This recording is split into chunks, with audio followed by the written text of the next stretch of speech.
Nifty the 3rd of May 26. அனைவருக்கும் வணக்கம். இன்றைக்கி தேதி 5/3/2026 நிஃப்டியில் ட்ரேட் எடுத்திருக்கோம்.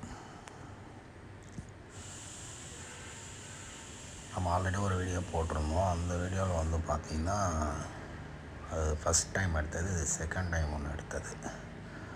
ஆக்சுவலாக ஒரு நாளைக்கு ஒரு ட்ரேட் மட்டும் பண்ணணும். இது ஆப்பர்ச்சுனிட்டி சரியாக இருந்ததுனால நான் இன்னொரு ட்ரேட் எடுத்தேன். மேக்ஸிமம் ஒரு நாளைக்கு ஒரு ட்ரேட் பண்ணுங்க, அதுவே போதும். ஏன்னா ஓவர் ட்ரேட் பண்ணிங்கன்னா எமோஷ்னல்னால் நமக்கு லாஸஸ் தான் வரும். ப்ராஃபிட் வந்தாலும் ஒன்று பண்ணுங்கள், லாஸ் வந்தாலும் ஒன்று தான் பண்ணணும். இது ஆப்பர்ச்சுனிட்டி சரியான ஆப்பர்ச்சுனிட்டிங்கிறதுனால தான் நான் இந்த இடத்துல ட்ரேட் எடுத்தேன். அதுவும் இல்லாமல் சடனாக ஒரே டைம் 3 லாட்டும் நான் போட்டிருக்கேன். ஏன்னா இந்த இடத்துல ஒரு நல்ல மூமெண்ட் கிடைக்கும் எனக்கு ஒரு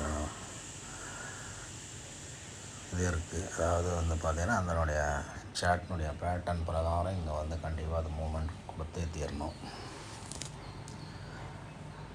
அதன் அடிப்படையில் தான் இப்போ போயிட்டுருக்கு. ஆக்சுவலாக இந்த வீடியோ நான் ஃபுல்லாக ரெக்கார்ட் பண்ணலை.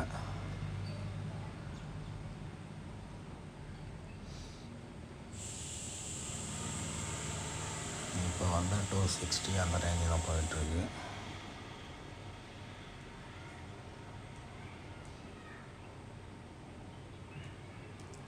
நான் ஆல்ரெடி இன்னொரு ட்ரேட் எடுத்து வச்சுருந்ததுனால அதை ஹோல்ட் பண்ணிவிட்டு இதை நான் மினிமம் ப்ராஃபிட்டில் க்ளோஸ் பண்ணலாம் அப்படின்னு சொல்லிட்டு 269க்கு நான் டார்கெட் போட்டிருக்கேன்.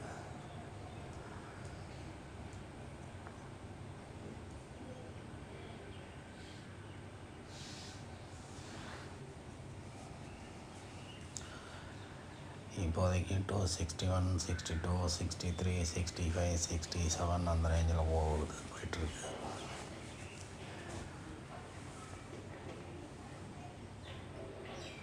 இப்போ 66 வரையும் வந்துருச்சு.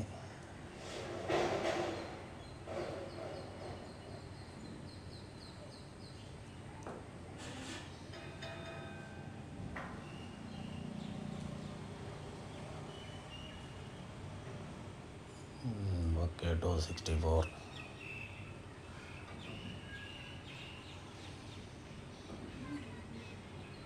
எப்போவும் எமோஷனல் ட்ரேட் பண்ணாதீங்க. மைண்ட் செட் ஃப்ரீயாக இருந்தால் மட்டும் ட்ரேட் பண்ணுங்கள். நமக்குள்ளே வேறு ஏதாவது ப்ராப்ளம் அந்த மாதிரி ஏதாவது இருக்கும்போது ட்ரேட் பண்ணக்கூடாது. அதே மாதிரி ட்ரேடிங் நமக்கு உண்டான செட்டப் வர வரையும் நம்ம வெயிட் பண்ணணும். மேலே போனால் உடனே பை பண்ணுறது, கீழே போனால் உடனே செல் பண்ணுறது, அந்த மாதிரி ஆட்டிடியூட் வைக்காதீங்க.